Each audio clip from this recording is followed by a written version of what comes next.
के समूह जब मतलब बने होंगे या बन रहे हैं, तो कुछ उद्देश्य बनाए होंगे हमने, किसी भी विषय पे कि हमको क्या करेंगे या क्या करना है। तो इस विषय में कोई कुछ सोच के तो बनाए होंगे कि भई हम कुछ डेयरी का काम करेंगे या बकरी का काम करेंगे, क्या मछली का काम करेंगे, खेती का काम करेंगे, मशरूम का काम करेंगे, मनिहारी का काम करेंगे, कुछ ऐसा। आज हम थोड़ा-सा चर्चा इस विषय पे करेंगे, आपके यहाँ गौशाला मिली है आप लोगों के समूह को, तो मतलब गौशाला मिली है तो आपके दिमाग में ऐसा क्या है कि हम क्या करें जिससे हमारी गौशाला भी चलती रहे और उससे जो भी कुछ हमको रिटर्न मिल रहा है, आमदनी हम कैसे बढ़ाएँ? कुछ आपने सोचा है इस विषय में? जी सर। कैसा थोड़ा-सा उसमें बताएँ? खाद बनाने के लिए हाँ, जो और अभी गोबर है तो यानी कि उसकी गोबर की लकड़ी बनाने का हाँ, हाँ। घर से मशीन का यूज है। हाँ, हाँ, हाँ। उससे हमारी आय बढ़ जाएगी। हाँ, हाँ। ठीक है, तो चलो मतलब है आपके दिमाग में, तो अभी क्या है जैसे आप हैं कुलदीप कौरव, आप लोग पहचान रहे होंगे। इनके यहाँ लगभग 2 से ढाई साल पहले अपन ने यही वर्मी कंपोस्ट पे काम किया था। तो अब वहाँ पे ऐसा है कि महिलाएँ तो ज़्यादा मदद नहीं कर पाती, यदि उस समूह में कुछ पुरुष भी इन्वॉल्व हैं मतलब समूह वालों के, तो वो समूह बहुत अच्छे से काम करता है। मेन समस्या ये आती है कि आप लोगों के पास पैसा है, सभी के पास है, ऐसा नहीं आज कोई समूह नहीं है इसके पास पैसा ना हो। लेकिन ये है कि हम पैसे का उपयोग कैसे करें? तो पैसे का उपयोग करने के 3-4 चीज़ें हो सकती हैं कि कम से कम जैसे पशुपालन। पशुपालन ऐसा व्यवसाय है कि आप ये देखिए कि उसमें ज़मीन की आवश्यकता नहीं है, आप बहुत बहुत ज़मीन की आवश्यकता नहीं है आपको, ठीक है? इसके साथ दूसरा जैसे मशरूम का अभी आपके यहाँ चारगाँव कला में एक किसान है, उन्होंने मशरूम लगाया हुआ है। तो मशरूम तो और गाय-भैंस के लिए थोड़ा-सा जगह जगह की ज़रूरत पड़ती है और दूसरा आपको चारा वगैरह या गोबर डालने की जगह पड़ती है, जबकि मशरूम का आपका 10 बाय 10 के एक कमरे में से शुरू हो सकता है और उसका रेट रहता है 250 300 जो भी मतलब आप अच्छा जो उत्पादन दे पाते हैं उसके आस-पास चलता है। आप कुछ बकरी का कर सकते हैं, कुछ लोग मछली वाले हैं, मछली का कर सकते हैं, लेकिन यहाँ पे अपन एक ब सिर्फ़ चर्चा करेंगे अभी प्रेज़ेंट में क्योंकि हमारे पास है। गौशाला, तो उसपे ही हम चर्चा करेंगे। तो गौशाला के लिए रजिस्ट्रेशन तो आपका हो गया मतलब मिला है तो रजिस्टर्ड हैं आप उस गौशाला के लिए। तो क्या पशु हैं वहाँ पे अभी? तो अभी क्या देख-रेख चल रही है आप लोगों की तरफ से अभी वहाँ? तो सर देख रेख यही चल रही है उसको डालते हैं चारा दाना का गोबर पानी का हाँ, यही चल रहा होगा कुछ इनकी हम लोगों को दूध वगैरह नहीं दे रही है गाय, नहीं अभी गोबर दे रही है। बस गोबर हाँ, तो सुनो देखो गोबर भी तो होता है। गोबर भी अब गोबर क्या है कि आप लोग देख रहे हैं कि प्राकृतिक खेती एक मतलब अम, भारत सरकार की एक योजना मतलब स्टार्ट हुई है और अब वो धीरे-धीरे उसी पे काम होगा। आप लोग यदि थोड़ा बहुत मोबाइल चला रहे हैं या पेपर पढ़ पा रहे हैं, तो आप देख रहे होंगे यूरिया की बहुत ज़्यादा मारामारी है। सभी को जरूरत है। हाँ, सभी को ज़रूरत है। तो ऐसा क्यों हो रहा है कि मतलब एक ही तरफ हम भाग रहे हैं और हम दूसरी तरफ जा नहीं रहे। तो प्राकृतिक खेती है जिसका मुख्य उद्देश्य ये है कि जो हमारी प्राकृतिक में जो भी संसाधन है हमारे पास, संसाधन का मतलब जैसे गाय गाय का गोबर है, गौमूत्र है, उसके नीचे जब जो भी बिछावन निकलती है, वो है। मतलब जो कुछ प्राकृतिक में है, उसका उपयोग करके हम ऐसे मतलब रसायन बनाएँ या पोषक तत्व बनाएँ जो हमारे पौधों के लिए उपयोगी हैं या फसल के लिए उपयोगी हैं। तो जैसे आपने कभी जीवामृत का नाम सुना है? किसी ने सुना हो?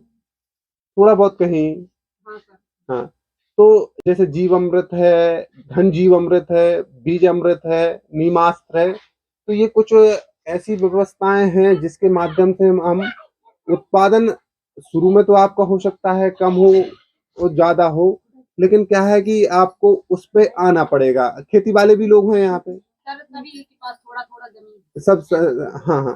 तो अब अभी सभी आप लोग देख रहे हैं कि हम एक ही तरफ जा रहे हैं। जैसे आपके यहाँ पूरा हम देखते हुए आए हैं धान है, मतलब आप बरसात में पूरा धान ही लगा रहे हैं। ठीक है, इसके बाद इस मौसम में आप या गेहूँ या चना 2 ऑप्शन से आपके पास तीसरा ऑप्शन गेहूँ लगता है। तो हम थोड़ा-सा कोशिश इस स्तर पे करें कि जैसे तुअर आप देख रहे हैं कि तुअर हमारे यहाँ से चली गई है लगभग-लगभग। लगभग नहीं सर पूरी चली गई। पूरी चली गई है। हम आज से 3 साल पहले दिल्ली गए थे, तो अपने यहाँ कोई चक्की की दाल को पूछ नहीं रहा है। चक्की की दाल कहाँ लोग लगभग मार्केट से ही लेके आ रहे हैं। तो हम वहाँ मेले में गए थे, तो वहाँ मेले में आप ये मान के चलें जो मध्य प्रदेश सरकार की तरफ से वहाँ एक आईएएस मैडम थी, वो हमसे चक्की की दाल की बोल रही थी। दिल्ली में जाके वो चक्की की दाल की बोल रही थी। जबकि मुझको लगता है कि अभी ये नॉर्मल दाल 105 रुपए 110 रुपए किलो है, वो 150 से 200 देने के लिए तैयार थी। ठीक है, तो मतलब हम स्वरोजगार के तौर पे आपका ये तुअर भी बना सकते हैं, तुअर की दाल भी बना सकते हैं। पिछली बार हमारे यहाँ भोपाल में एक मेला लगा था, मतलब तो मेला में आपके यहाँ से कुछ समूह दूसरे ब्लॉकों से लोग गए थे, यदि आपके संपर्क में हूँ, हाँ सर गए थे तो वाले गए थे, दाल गई थी हमारे यहाँ से गुड़ गया। हाँ हाँ, तो आपने देखा होगा कि वहाँ लगभग 3 दिन का मेला था, तो एक ही दिन में ही लगभग 1 से 1.5 दिन चला था जो आप लोगों का मटेरियल था। तो संभावना है कि इस साल भी मतलब मेला लगने का है, तो थोड़ा-सा आप उस हिसाब से तैयार रहें। हम काम तो कर रहे हैं, लेकिन काम करने का सबसे बेहतर ये है कि हम उसकी थोड़ा-सा ब्रांडिंग भी करें। जब तक लोग आपको समूह के नाम से पहचानेंगे, सिंगल-सिंगल तो आप लोग कुछ भी करते रहें नहीं पहचानेंगे। जैसे आप लोगों का काव्य समूह है, तो वो समूह में महिलाएँ तो काम कर रही हैं, लेकिन इसमें ये है कि इनके माध्यम से थोड़ा-सा प्रचार-प्रसार बढ़ रहा है। प्रचार-प्रसार के साथ-साथ जो भी जानकारी मिलती है, तो हम समूह के माध्यम से उपलब्ध करवा देते हैं। तो थोड़ा-सा वर्मी कंपोस्ट के विषय में अब कुलदीप गौरव हैं, जो आपको पूरी तकनीकी उसकी बताएँगे। सबसे पहले मैं अपनी स्वयं की जानकारी देना चाहूँगा। मेरा नाम कुलदीप गौरव है और मैं ग्राम पुआरिया का रहने वाला हूँ। जैसा आप सभी का समूह बना हुआ है, वैसे ही मेरी मिसेज का काव्य स्व-सहायता समूह अपने ग्राम में बना हुआ है और वो समझ लीजिए अध्यक्ष है। और वो वर्मी कंपोस्ट जो केंचुआ खाद होती है, आपने सुना होगा, जिसे जैविक के रूप में महत्वपूर्ण खाद बोला जाता है। हालांकि ये प्रोडक्ट मार्केट में भी मिलते हैं जैविक संबंधित।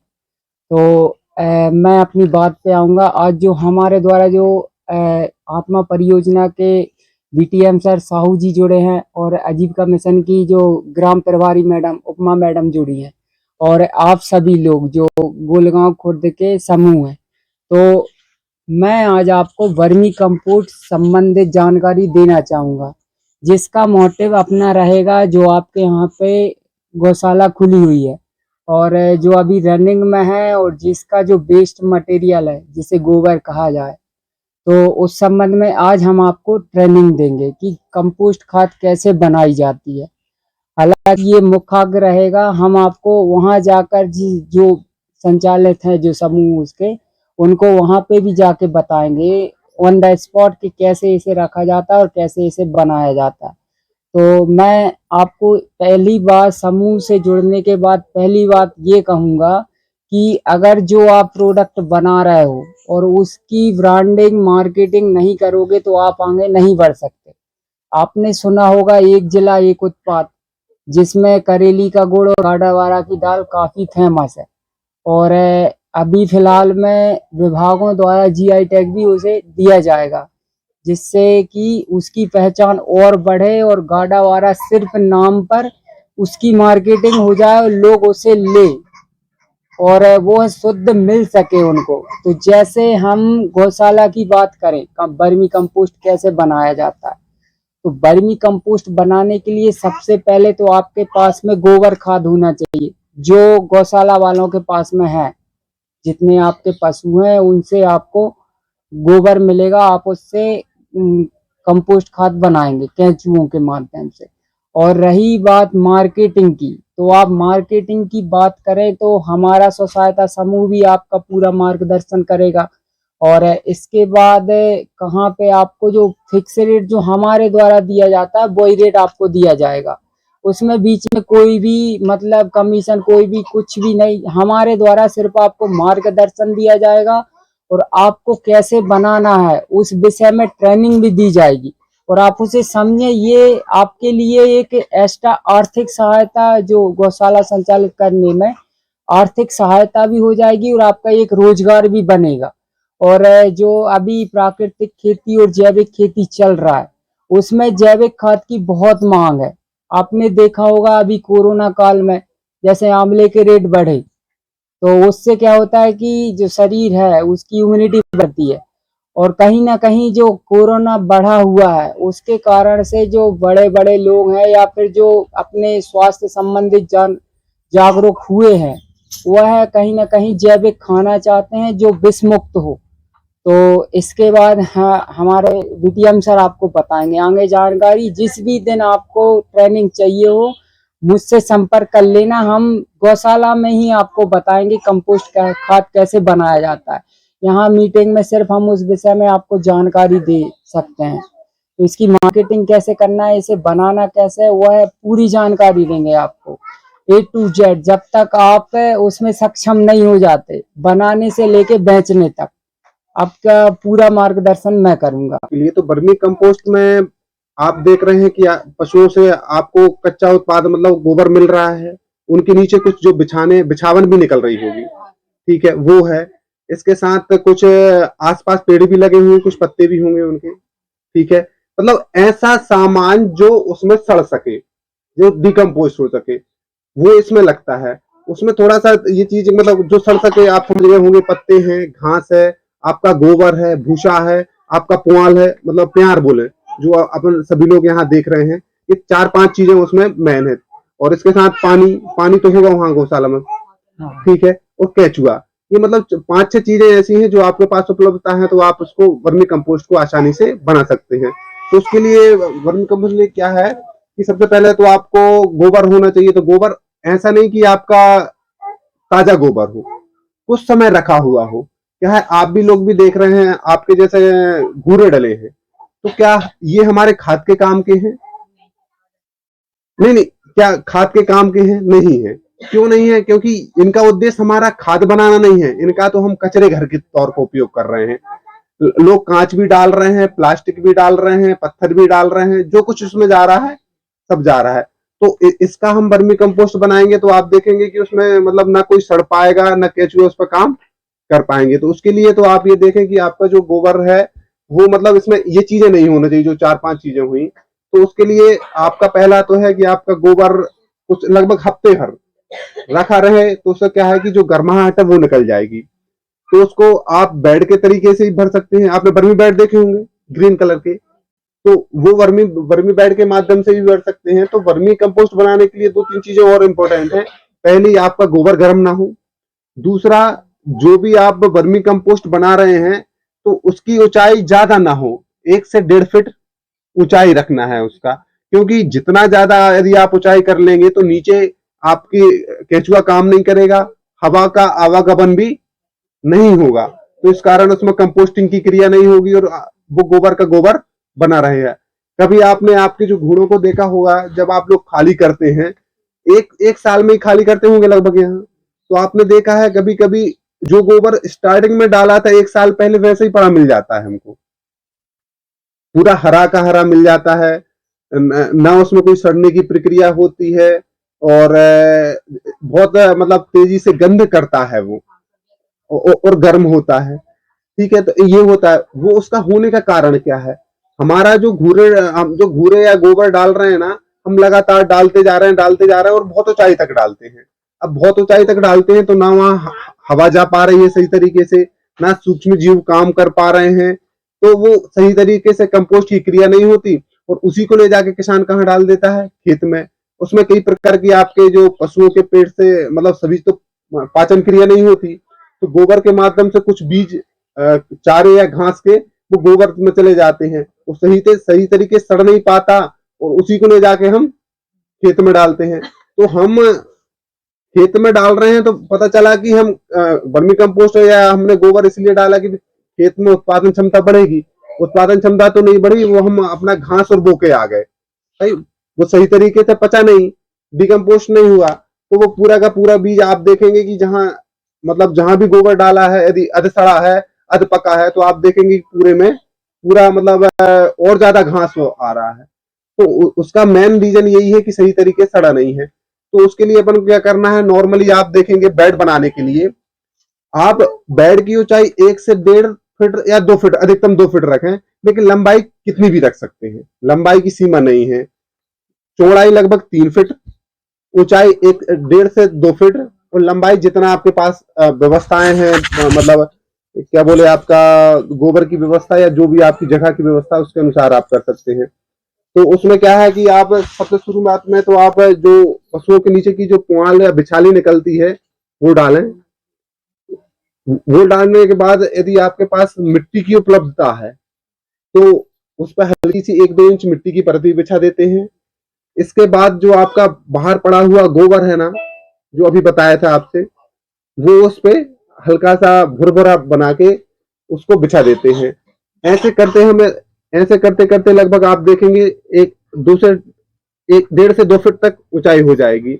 उस समय अपन को उस पर केचुआ छोड़ के हल्का सा पानी छिड़काव करने के बाद आप उस पे जो टाट बोरे रहते हैं ना, उसको बिछा दीजिए। तो आप देखेंगे कि जो आपने केचुए डाले हैं ना, शुरू में थोड़ा सा काम इसलिए नहीं करेंगे क्योंकि हो सकता है कि उनका वो रुचिकर ना हो, उनके लिए मौसम का भी अंतर पड़ता है। जैसे अभी आप देखेंगे इस मौसम में थोड़ा सा केचुओं के लिए ऊपर छांव की जरूरत नहीं पड़ती, लेकिन मतलब इस मौसम में पानी की आवश्यकता बहुत कम पड़ती, क्योंकि सूरज तेज नहीं निकलता तो पानी उड़ नहीं पाता। जबकि गर्मी में आप देखेंगे आपको छांव की जरूरत भी पड़ेगी और पानी भी डालना पड़ेगा। तो आप देखेंगे 10-12 दिन बाद केचुआ उसमें मतलब खाने की प्रोसेस शुरू कर देता है, और जैसे ही मतलब मात्रा भी बढ़ती जाती है और केचुए की संख्या भी बढ़ती जाती है, तो चाय पत्ती जैसा भुरभुरा बनना ऊपर का स्टार्ट होने लगता है। जैसे ही चाय पत्ती का ऊपर स्टार्ट होने लगे, आप उसको निकाल के अलग रखते जाइएगा, केचुआ नीचे की ओर जाएगा। ऊपर आपने डाला है, खाते खाते वो कंपोस्ट बनाते हुए नीचे की ओर जाएगा। जब वो नीचे की ओर जाएगा तो आपको सिर्फ उसको ऊपर ऊपर का चाय पत्ती जैसा आप निकाल लेंगे, तो आप उसमें देखेंगे कि बिल्कुल भुरभुरा रहेगा, कोई चिपचिपापन भी नहीं रहेगा, इसके साथ कोई स्मेल नहीं रहेगी। मतलब जैसे नॉर्मली हम उसको हाथ में ले लेते हैं, नॉर्मल गोबर को देते तो आप देखते हैं दुर्गंध आती है, उसमें से इस प्रकार की कोई दुर्गंध नहीं आती। तो आप देखेंगे लगातार केचुआ उसको बर्मी मतलब खाता जाएगा तो वो जमीन में नीचे पहुंच जाएगा। इसके बाद नीचे पहुंच जाएगा, आप उसको नए केचुए को नए वर्मी बेड पे या नए वो पॉलिथीन जो अपन ने बिछाई है उस पे डाल सकते हैं। यही सेम जो प्रोसेस हमने यहाँ की है वही प्रोसेस हम अगले बेड पे करेंगे। ठीक है। अब कभी कभी ये होता है कुछ केचुए रह भी जाते हैं उसमें वर्मी कंपोस्ट में, तो हम छनाई कर लें और जो भी निकल रहे हैं उनको अगले बेड में तैयार। व्हाइट कलर रिफ्लेक्ट करती है सूरज की किरणें, और अगर ब्लैक पन्नी डाल दी फिर मीथेन गैस कहाँ से निकलेगी? अगर मीथेन ज्यादा बन रही है तो उसे निकालने का तरीका क्या है? मैं आपको नॉर्मल समस्या बता दूं, वर्मी कंपोस्ट बनाने में क्या क्या समस्या आएंगी। सबसे पहले तो आपको समतल जगह लेना है जहां पानी की अच्छी निकासी हो, कि अगर पानी वहां पे भर जाए तो आप निकाल सकें उसे सरल और सुलभ तरीके से। पहली ये जानकारी हो गई। इसके बाद जब आप वर्मी बेड डालोगे तो उसमें क्या होगा कि मीथेन गैस अधिक होगी, तो उसमें वाष्पीकरण अधिक होगा। जितनी ज्यादा ज्वलनशील रहेगा आपका पदार्थ उतना ज्यादा उसमें वाष्पीकरण होगा, पानी की आवश्यकता ज्यादा पड़ेगी। तो उसका तरीका है कि आप जब डालें, गोबर ही डालें, तो उस समय ही उसको इतना ठंडा कर लें कि भी दोबारा गर्म होने की बात ना हो उसमें। और आपको इसको 1.5-2 फुट रखना है, तो आप रेगुलर अगर पानी डालेंगे उसमें तो आप ठंडा उसको रख सकते हैं।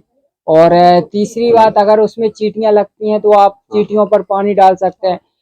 बेड के चारों तरफ एक छोटी सी नली बना के वहाँ पानी भी रख सकते हैं बहा के। जब भी चींटी वहाँ पड़े तो आप पानी वहाँ डाल दे तो चींटी अंदर नहीं जाएगी। हालांकि आपको इसमें केमिकल का बिल्कुल भी उपयोग नहीं करना है कि अगर चींटी पड़ रही है, चूहा पड़ रहा है तो वहाँ फॉरेस्ट वगैरह डाल दो, वो बिल्कुल नहीं करना। और इसके बाद में अगला, कितनी डालें? पानी इतना डाले कि अगर आप अपना हाथ अंदर डालते हैं 8 अंगुल तक, तो उसमें हल्का सा मॉइस्चर होना चाहिए, आपको लगना चाहिए कि ये गीला है, तो उतना आप उसमें डाल सकते हैं। रेगुलर डाले, कोई दिक्कत नहीं है। ठंड के माहौल में क्या होता है कि थोड़ी ये जो मात्रा कम लगती है और थोड़ी ओस ज्यादा गिरती है, तो उस वजह से ऊपर की 4 अंगुल की परत है ना आपकी बिल्कुल टोटली ठंडी रहेगी, तो केचुआ ऊपर आएगा।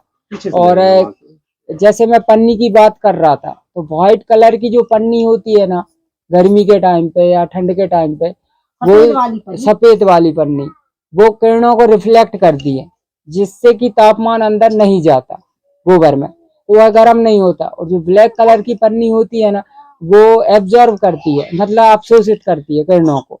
तो वो किरणें जो अंदर जाएंगी तो अंदर गर्म होगा तो फिर से गोबर में मीथेन बनेगी तो केंचुआ आपका खत्म हो जाएगा। तो आपको ठंडे मौसम का ज्यादा ध्यान रखना है। उसके बाद मैं आपको बताऊं कि आप जैसे निकालते हैं, हालांकि आप जो बेड बनाएंगे आपका पूरा जो मटेरियल जो कंपोस्ट बनेगा वो एक साथ पूरा नहीं निकलेगा, 4-4 अंगुल की परत उसकी निकलेगी।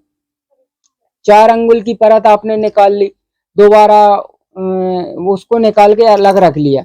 और एक बात और है, उसमें कल्टीवेशन करना पड़ेगा आपको, जैसे लकड़ी की सहायता से कर दें या वो हाथ खुद की। हार्ड हो जाता है हाँ, अपन जब हार्ड हो खींचते जाता हैं है, ना, तो उसको थोड़ा सा नॉर्मल फुदापन लाना है उसमें, फुदापन, जिससे कि आप कल्टीवेशन करेंगे ना, जो आप कल्टीवेशन करने के बाद उसे ढकेंगे तो केचुआ क्या होगा कि ऊपर आएगा, ऊपर आएगा तो उसे ठंडा मटेरियल फिर से खाने के लिए मिलेगा, तो वो ऊपर अपनी क्रियाएं करता रहेगा, वो है फिर नीचे नहीं जाएगा तो वो खत्म। ये जो आत्मा परियोजना है उसके बीटीएम सर हैं चिचली ब्लॉक के, जिनके द्वारा आज जो समूह है आजीविका मिशन के, उनके लिए बीज वितरण किया गया है, जिसमें जो धनिया और पालक का बीज उपलब्ध रहा। नहीं तो परिवार का ध्यान करो,